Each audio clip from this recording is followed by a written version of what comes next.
Bom, pessoal, como já havia comentado, né, hoje a gente vai encerrar nosso conteúdo falando sobre arrasto e sustentação. Nossa aula vai ser bem breve, tá? Vai acabar bem mais cedo do que o normal. E aproveitem esse tempinho para terminar, estudarem, né, e resolver outras questões, principalmente do questionário, já que acredito que esteja em cima. É, eu não vou mais deixar em modo de apresentação, não, porque toda hora tem que ficar voltando para cá. Bom, a gente falou até então sobre escoamento interno, né? Viu lá algumas coisas bem superficiais na primeira unidade, né? E até escoamento sobre uma única placa, que era uma ideia lá do escoamento externo, mas a gente não chegou a comentar nada sobre as forças que atuam nesse tipo de escoamento, né? É, o que a gente vai considerar majoritariamente força de arrasto e força de sustentação, que é a ideia da aula de hoje. A força de arrasto a gente meio que já introduziu ela quando a gente fez aquele exemplo lá de análise dimensional e semelhança, né? Considerando lá as forças que atuavam sobre um corpo imerso, né? Durante um escoamento. E a gente tinha essa relação aqui, né? Da força de arrasto. No caso lá da análise dimensional, era uma força qualquer, no nosso caso aqui, a ideia principal é já trabalhar com a força de arrasto propriamente dita. E aí, quando aplica o teorema do Pidi-Bucker, né, a gente vai chegar nessa relação aqui desses dois adimensionais. E esse adimensional aqui, a gente sabe que isso aqui é o número de Reynolds, né? E aí a gente vai pegar esse adimensional aqui de força, é um coeficiente de força, né? É o que a gente chama de coeficiente de arrasto. E aí é introduzido uma constante meio aqui, né, para uma melhor organização da equação, certo? E aí a gente chega basicamente na fórmula do coeficiente de arrasto em função aqui pode ser calculado pela força de arrasto dividido por meio vezes ρ vezes v ao quadrado vezes a área. É, Então aí a gente vai ter diversas formas, né, que essa força pode atuar. Uma delas é quando a gente tem um escoamento sobre uma placa plana paralela ao fluxo. Então, nesse caso, o gradiente de pressão é zero, né? A gente tá no ambiente. O arrasto total, nesse caso, nesse tipo de escoamento aqui, é o arrasto que a gente chama de arrasto de atrito, que pode ser definido aqui em função também da tensão de cisalhamento que atua na placa, né? Já que a gente está tratando de uma placa plana.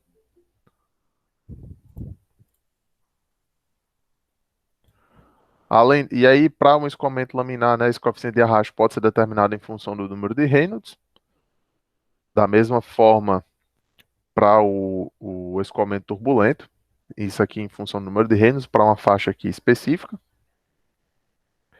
E aqui para as outras gamas, né, as outras faixas do número de Reynolds também, essa determinação desse coeficiente.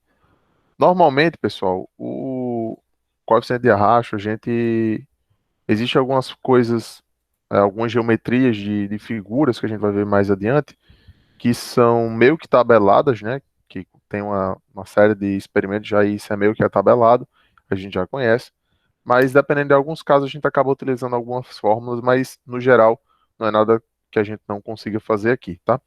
O outro tipo é quando a gente tem aqui a placa, ela em vez de ser paralela ao escoamento, ela é perpendicular ao sentido do escoamento. Quando isso acontece, o escoamento ele não contorna perfeitamente a placa, né, em função da sua geometria, e aí é formada uma região de esteira aqui no, fi- na, na parte posterior da placa.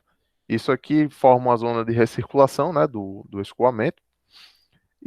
Mas assim, a forma da gente calcular a força basicamente é a mesma. Aqui, no caso agora, é pressão, né, porque o arrasto é um arrasto de pressão e não um arrasto de atrito. Então vai ser em função da força normal, né, que seria a força devido à pressão.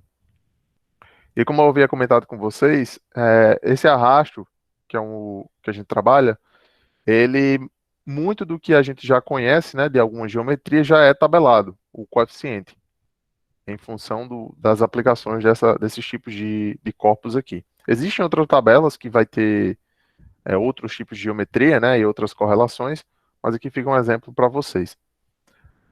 Aqui a gente tem o escoamento de Stokes, que ele acontece em baixos número de Reynolds, né, um Reynolds ou seja, um escoamento muito baixo, com velocidade muito baixa, e aí a gente não nota a separação das camadas do escoamento, né? Porque o fluido ele consegue contornar perfeitamente aqui, nesse caso aqui, um cilindro, é um exemplo de um escoamento em torno de um cilindro circular, e um Reynolds de 0,16.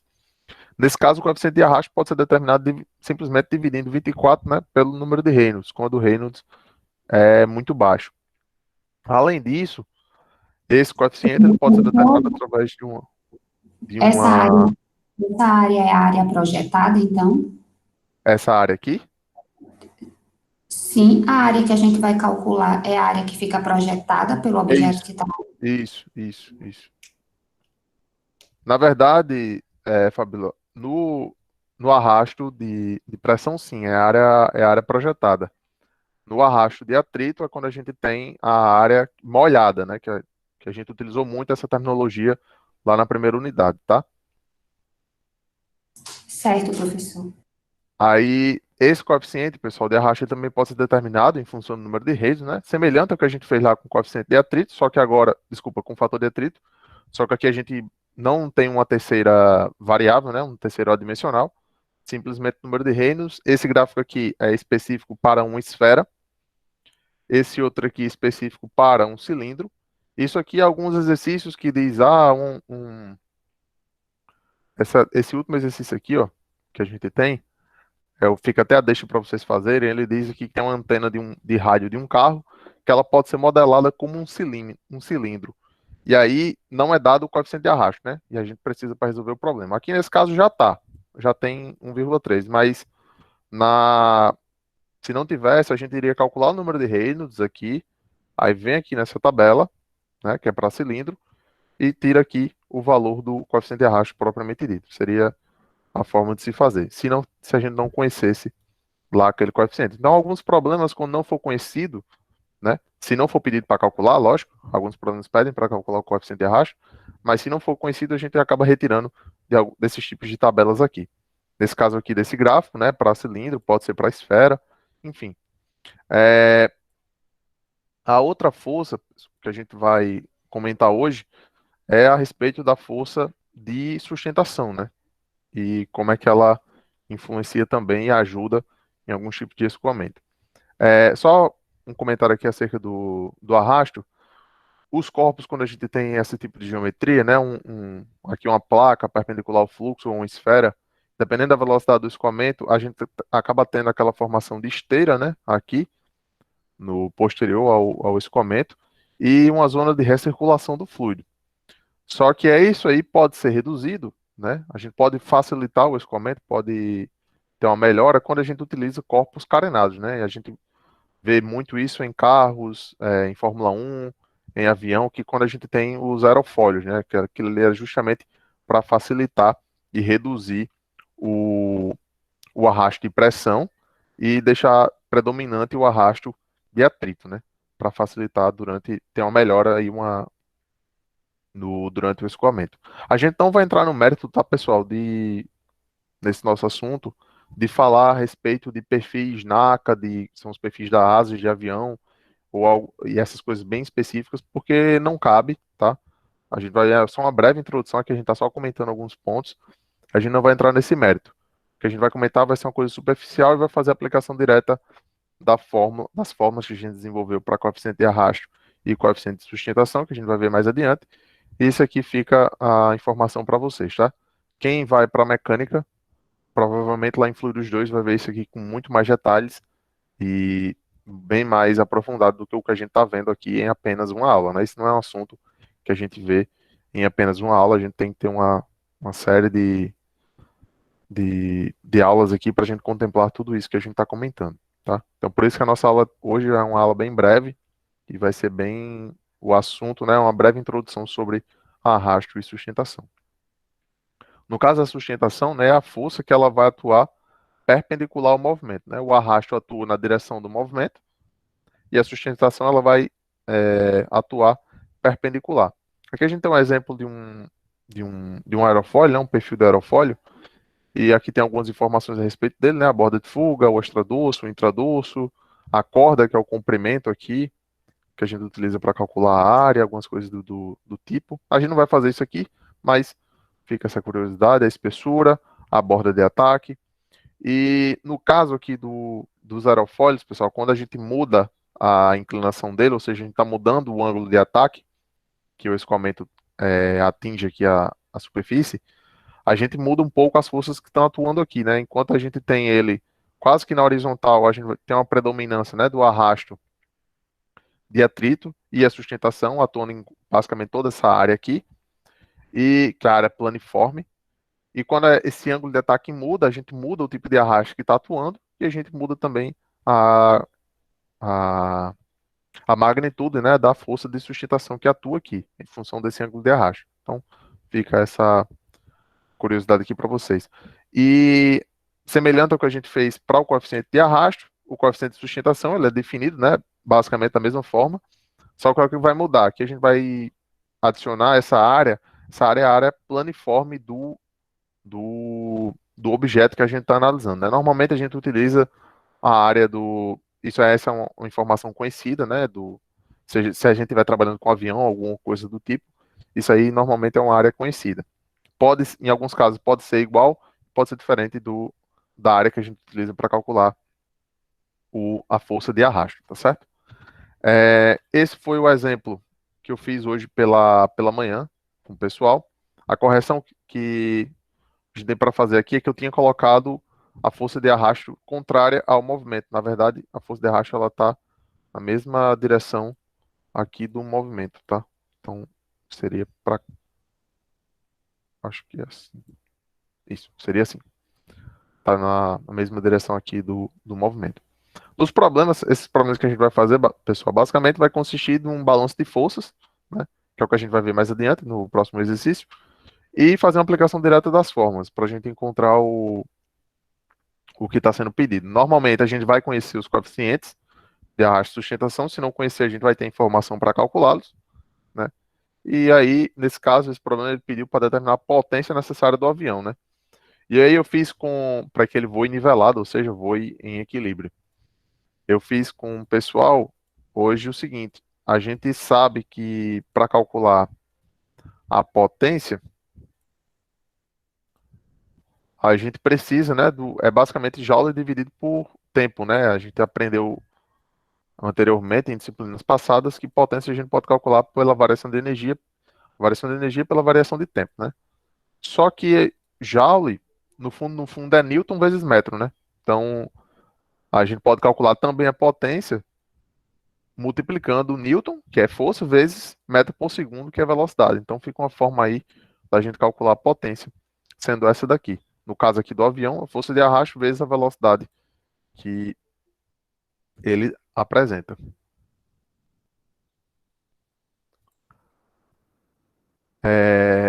Então aqui a gente eu fiz esse exercício com o pessoal, e a nossa ideia hoje com vocês é fazer esse aqui que está no questionário de vocês, a questão 12, eu acabei de notar.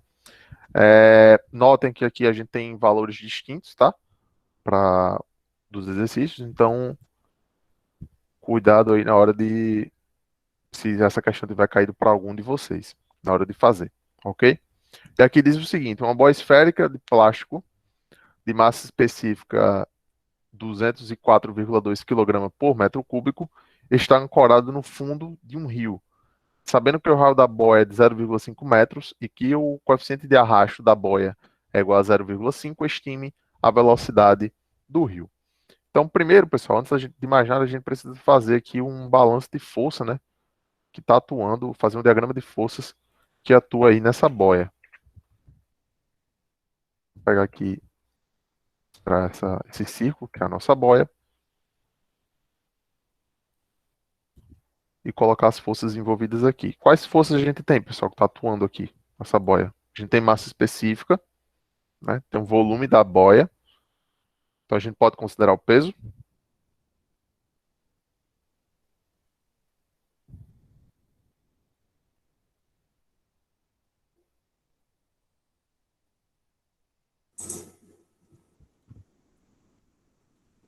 Hein, pessoal? A gente pode considerar o peso.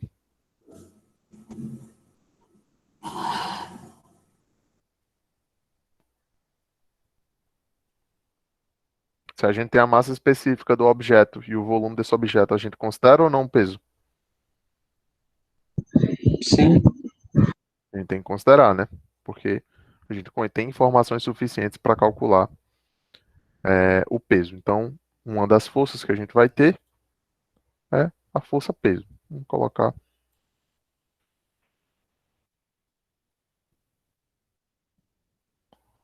a força peso aqui.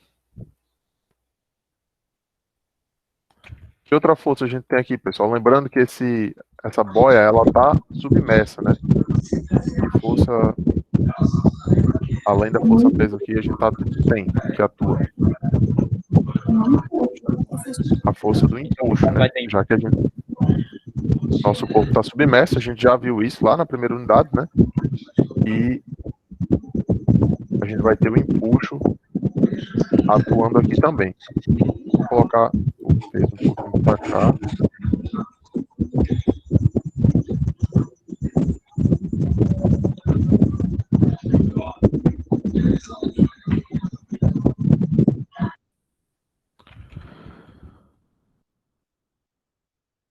Tem um empuxo atuando. O que mais, pessoal, que está atuando aqui nessa esfera?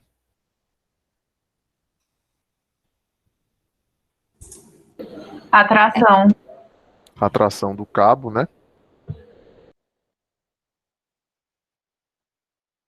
A tração para cá.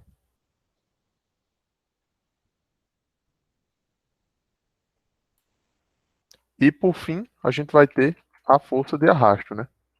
Propriamente dita. Que vai atuar aqui, na direção do escoamento, né? Força de arrasto é que vai fazer com tendência a jogar essa esfera aqui para a direita, né? Devido a essa velocidade. Então a gente tem basicamente essas forças aqui. Professor, ela sempre vai ser na direção do escoamento, não é isso? A força de arrasto, sim. Sempre, né? A força de sustentação, que é perpendicular. Aqui a gente tem a força de empuxo. A força peso, vou colocar P maiúsculo, tá, pessoal? Para não confundir com a potência, com o W da potência. E aqui a gente tem a tração do cabo. Bom, pessoal, está sendo pedido para a gente calcular a velocidade desse escoamento, né? E aí, quando a gente olha para a força de arrasto, a gente lembra que na fórmula, né, do cálculo da força de arrasto existe uma relação direta com a velocidade, né? Afinal, a a fórmula aqui do coeficiente de arrasto, a gente leva em consideração a velocidade. Então, dessa fórmula aqui, se a gente já conhece o coeficiente de arrasto. A gente conhece a massa específica, que é da água. A área também a gente conhece. Então a gente só precisa encontrar aqui a força de arrasto para poder ter, né, a informação dessa velocidade. É basicamente o que foi feito aqui. Professor, Foi eu só não entendi porque a força do empuxo ficou para baixo. a força de empuxo para baixo. Opa, para cima. Obrigado. Força de empuxo para cima. Eu acabei trocando aqui as setas do empuxo e do peso.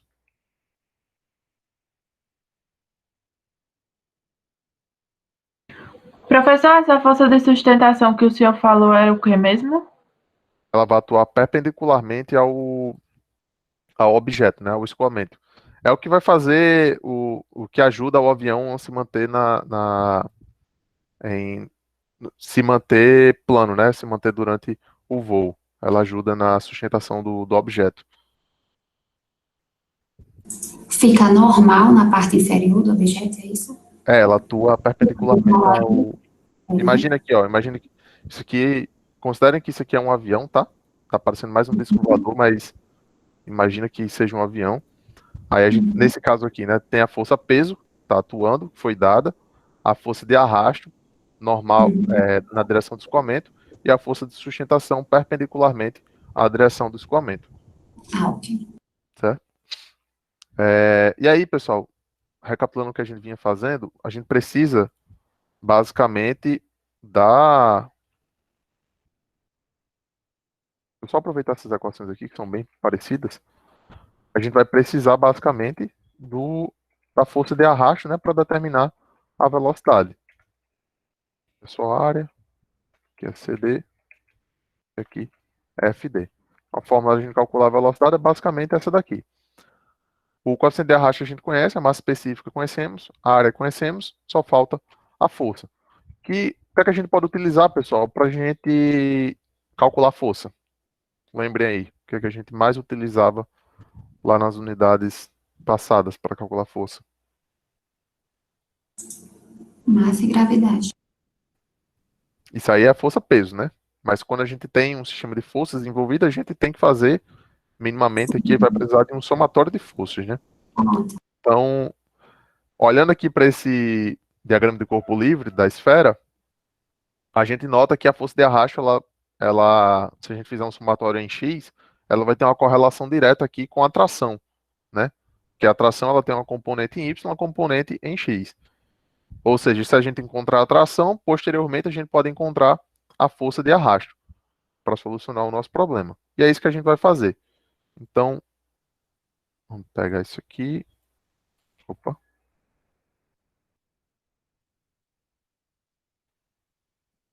Falei mal comigo.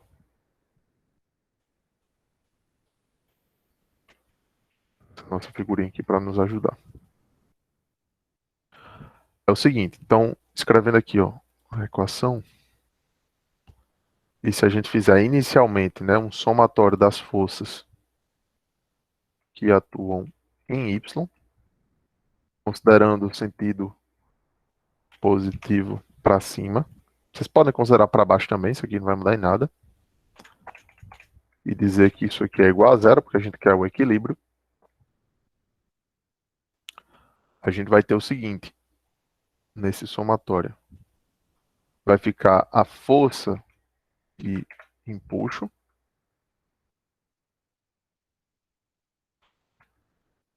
menos a força-peso, né?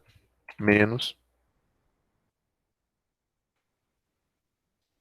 a tração vezes o seno de 60. Tudo certo, pessoal? Lembrando que aqui a gente está somando, a gente decompôs aqui a atração. A gente tem um ângulo formado aqui, ó, de 60 graus, e a gente fez a decomposição aqui dessa componente, que é o que a gente quer. Então aqui menos seno de 60. Como o nosso interesse, isso tudo é igual a zero, como o nosso interesse é calcular a atração vai ficar sendo igual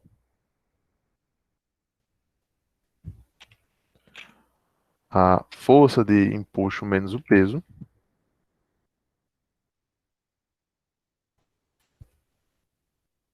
tudo isso dividido, opa, pelo seno de 60.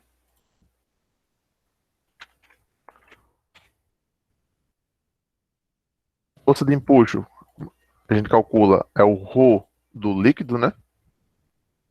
Então a massa específica da água, vezes a gravidade, vezes o volume do objeto, né? Professor, licença. Estão Oi, pedindo para aceitar a solicitação. só um instante. Obrigado. Então, o volume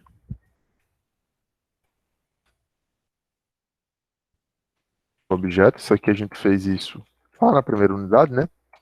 Menos o peso, que é igual, no caso, é massa vezes a gravidade, mas a gente não sabe a massa, a gente sabe a massa específica. Então, massa específica do objeto vezes o volume do objeto, né? Para a gente obter a massa. Tudo isso aqui vezes a gravidade, dividido pelo seno de 60. A gente pode simplificar ainda mais essa equação,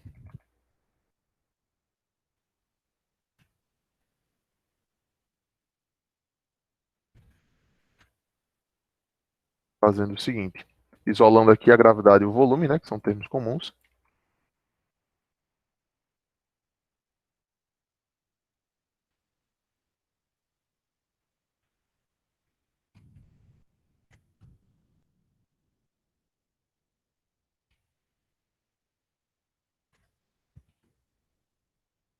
tudo isso vezes a massa específica da água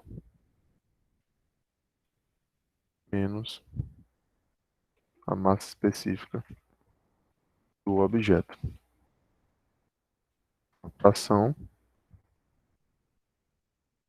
O volume do objeto, pessoal, como é que calcula o volume de uma esfera?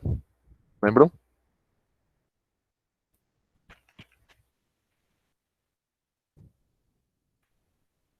É 4/3 de πr ao cubo. 4/3, né? Então, 4/3 vezes π. É isso mesmo que eu não lembro. É isso mesmo. 4/3 de πr ao cubo. E o raio foi dado aqui, né? É um raio de 0,5 metros. Então, 0,5 ao cubo.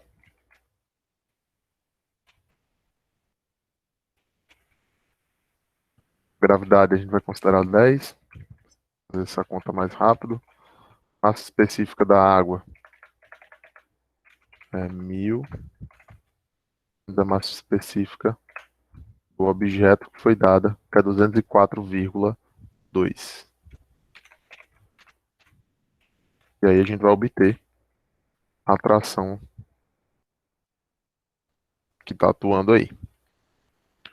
Fazendo essa conta, a gente obtém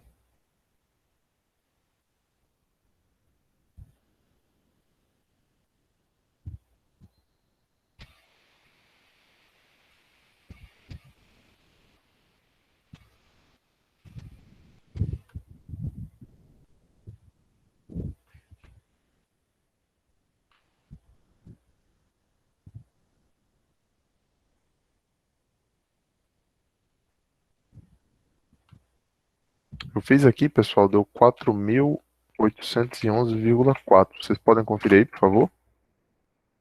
Dá isso mesmo. Beleza. Opa. Tá, aqui encontramos a atração, né? De forma semelhante, a gente pode fazer um somatório, só que agora das forças em X, a gente poder ter a relação aqui com a força de arrasto, que é o que a gente quer. Aí aqui vai ficar força de arrasto menos atração. Agora é o cosseno, né? De 60.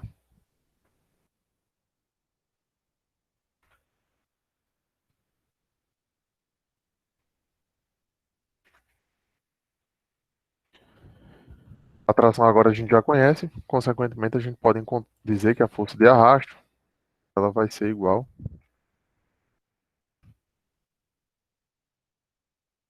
a tração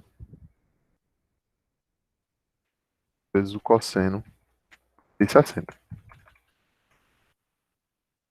Como a gente já fez essa conta, vai ficar 4.811,4 vezes cosseno de 60.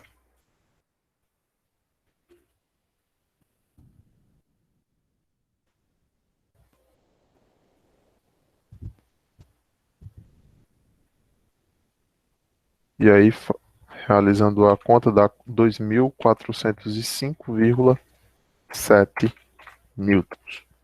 Bateu aí, pessoal? Sim. Sim. Então, agora que a gente conhece a força, né, a força de arrasto, a gente pode vir aqui na nossa equação e determinar a velocidade. Professor, a Senhor, internet caiu. Aí aqui esse V do objeto é o que mesmo? É volume ou velocidade? é volume. Velocidade é sem esse traço aqui, tá? Nota que tem um traço bem pequenininho aqui, mas tem no volume, para não confundir com o V da velocidade. Força de arrasto a gente calculou 2.405,7. O coeficiente de arrasto foi dado no problema de 0,5.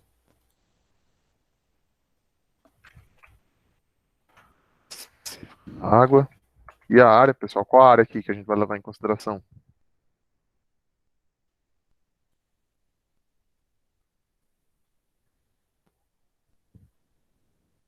É a área projetada, né? Que é πr ao quadrado. O raio é de 0,5, vai ficar 0,5 ao quadrado.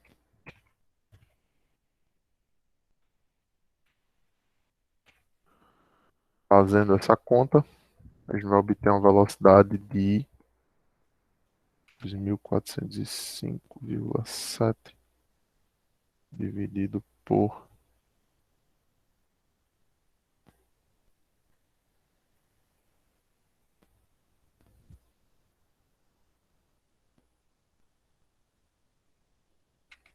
deu aproximadamente 2,48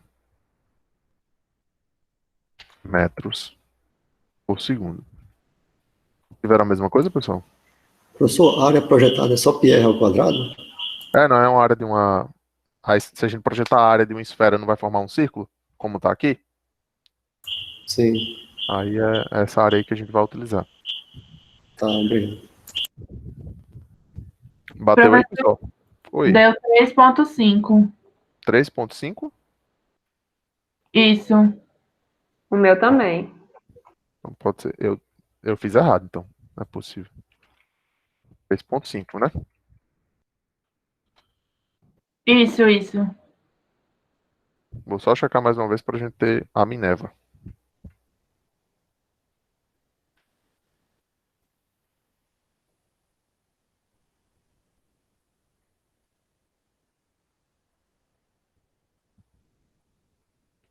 (3,5), certeza.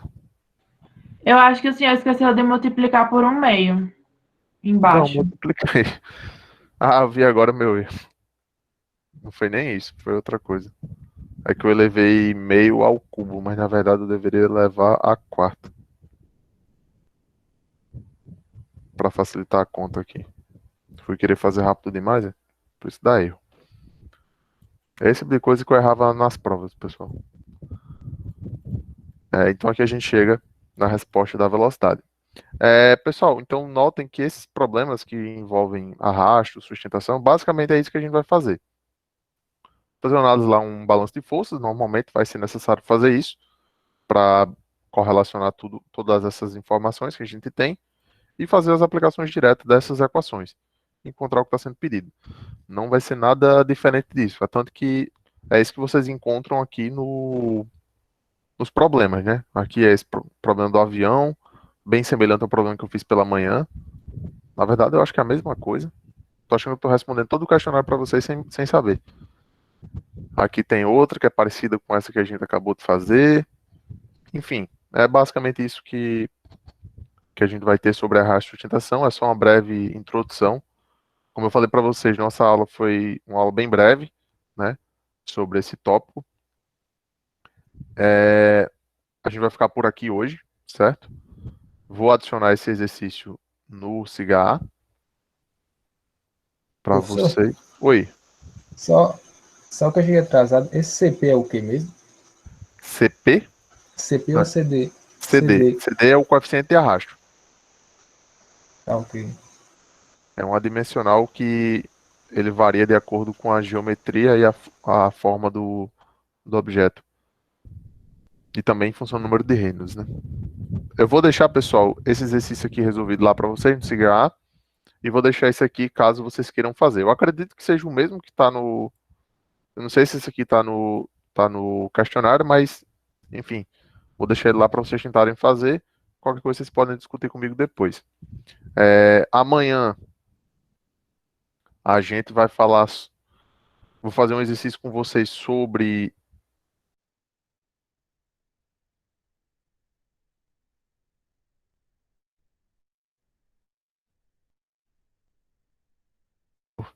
Desculpa aí, apertei no sair da chamada em vez de fechar a apresentação. É ao vivo, né? Esses erros acontecem. É o seguinte, pessoal, tava falando. Não, Mercury, leva não, fique tranquilo. Como a gente tava conversando, amanhã vai ser uma aula de exercício de análise dimensional e semelhança, já que a gente só fez um exercício, né, sobre isso. Vou tentar trazer amanhã um exercício um pouco mais completo, semelhante àquele que a gente fez 3 adimensionais, e que envolva também semelhança no cálculo. E aí a gente faz ele amanhã, tá certo? Se der tempo, a gente posso tirar dúvida de vocês de qualquer outro do. Eu não tenho como fazer isso, meu querido, porque não sou eu que estou fazendo a prova. Mas não é nada fora do isso que a gente tá estudando, tá certo? E aí, se sobrar tempo amanhã, eu posso tirar dúvida de vocês sobre outros assuntos, tá? Principalmente perda de carga, que eu acho que é a parte mais importante que a gente tá vendo. Na sexta-feira, podem vir carregados de dúvidas para gente discutir e, se for necessário, fazer exercício, tá? Na sexta-feira a gente se estende um pouco mais para deixar tudo alinhado e vocês não terem nenhum problema em relação com a prova, tá certo? Aproveita esse tempinho hoje para terminar os questionários. Se quiserem me mandar e-mail para tirar dúvida, fiquem à vontade. Normalmente, pessoal, eu no semestre presencial, quem pagou a disciplina comigo sabe que eu disponibilizo meu WhatsApp. Nessa reta final, quem quiser entrar em contato comigo por WhatsApp pode falar também, tá? Muitos alunos já têm meu telefone, podem entrar em contato. Eu vi que alguns alunos aqui não têm meu telefone, mas me seguem no Instagram, então quem quiser tirar dúvida por lá. O Instagram não é para isso, mas que não tem, para ter um acesso mais rápido, pode falar também, que eu tiro essa dúvida com vocês, tá bom? De forma mais prática, que não seja por e-mail.